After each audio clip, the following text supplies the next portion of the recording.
విడుదల చేయడానికి వేదిక మీదకి ఆహ్వానిస్తున్నాము ఆనపాటి వెంకటయ్య గారు వైఎస్ రాజశేఖర్ రెడ్డి గారు పాదయాత్రలు చేసినప్పుడు వారితో పాటు వెళ్ళారు. అలాగే ఇప్పుడు వైఎస్ జగన్ గారితో పాటు కూడా వెళ్తూ ఉన్నారు. వారిని సాదరంగా వేదిక మీదకి ఆహ్వానిస్తున్నాము.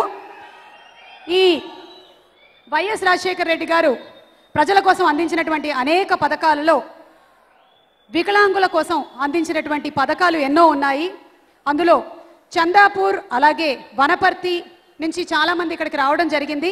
అంతకుముందు కూడా యానం నుంచి, చిట్టవరం నుంచి, నరసాపురం నుంచి, వెస్ట్ గోదావరి నుంచి వచ్చిన వారందరికీ స్వాగతం పలుకుతూ ఇప్పుడు వీరు మాట్లాడతారు.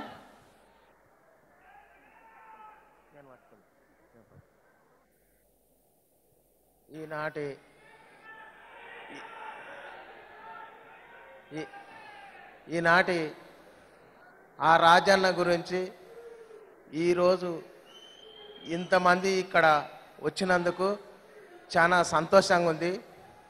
ఎప్పుడో రాజన్నది 2003లో జరిగిన పాదయాత్ర దాదాపు 2018 సంవత్సరాలంటే దాదాపు 8 ఇన్ని సంవత్సరాలకు రాజన్న చరిత్ర గురించి, ఆ మహానుభావుడు చేసిన పనుల గురించి, ఆ మహానుభావుడు నడిచిన పాదయాత్ర గురించి, ప్రజలకు మేలు చేసిన గురించి, మన సినీ హీరో అయినటువంటి మన ముమ్మాటి గారు ఈరోజు ఈ సినిమా తీసినందుకు ముమ్మాటి గారికి జీవితాంతం రుణపడి ఉంటా.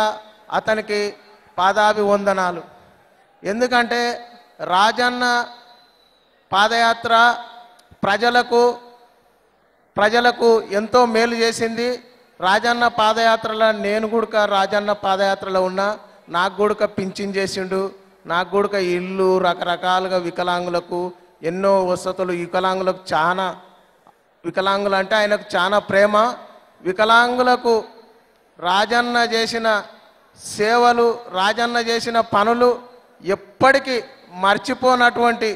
మరపురానటువంటి ఈ జ్ఞాపకాలు ఈ ముమ్మోటి గారు ఈ రాజన్న చరిత్ర ఇన్ని సంవత్సరాలకు తీసిందంటే రాజన్న లేకనే మళ్ళా ముమ్మాటి గారు 10 కాలాలు చల్లగా ఉండి రాజన్న పేరు నిలబెట్టిన ముమ్మాటి గారికి మనం అందరం ఎప్పటికీ రుణపడి ఉండాలని మనసారా కోరుకుంటున్నా.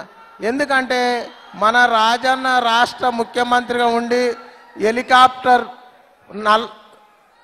రాజన్న ముఖ్యమంత్రిగా ఉండి తిరుపతికి రచ్చబండ కార్యక్రమానికి బయలుదేరుతుంటే శ్రీశైలం నల్లమ్మలలో హెలికాప్టర్ ప్రమాదంలో అకాల మరణం చెందిన విషయం మనందరికి తెలిసిందే. ఎందుకంటే ఆనాటి నుండి ఈనాటి వరకు రాజన్నను మనం గుండెలో పెట్టుకున్నాం. రాజన్నను ఎప్పటికీ మర్చిపోలేము.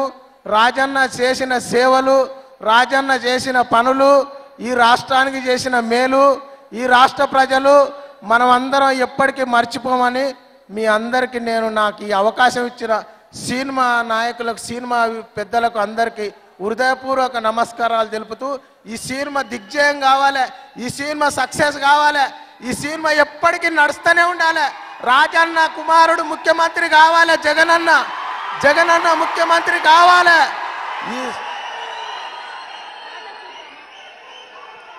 మీ అందరికీ నాకు ఈ అవకాశం ఇచ్చినందుకు మీ అందరికీ హృదయపూర్వక ధన్యవాదాలు తెలుపుతున్నా.